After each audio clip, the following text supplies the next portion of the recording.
na altura foi ayer à tarde com carta 30 para inderdaad para cambio de manejo de BOPEC aqui na Bonaire.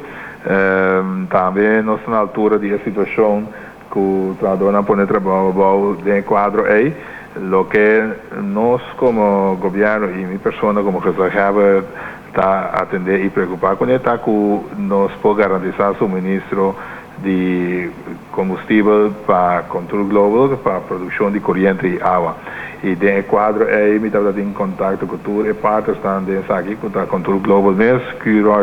e também com o BOPEC, para nós poder garantir que por seguir a suministro de fuel para produção de corrente e água. E no momento aqui, eu vejo que não tem nenhum motivo de pânico ou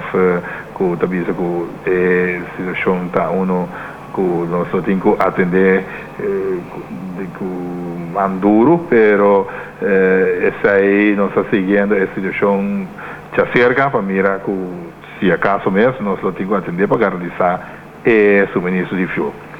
Isso aqui tem uma relação de trabalho entre o BOPEC e o trabalhador e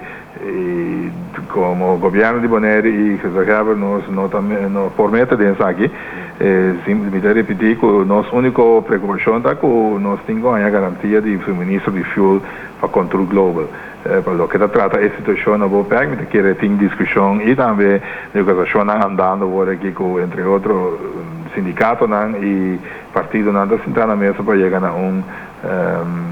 solução de caso aqui, me espera de caso e sano juízo prevalecer, assim a situação vai normalizar para nós poder seguir garantizar suministro de fuel na produção de corrente e água na Bonaire. Se esse é o caso, nós temos plano B e cenário de emergência, que está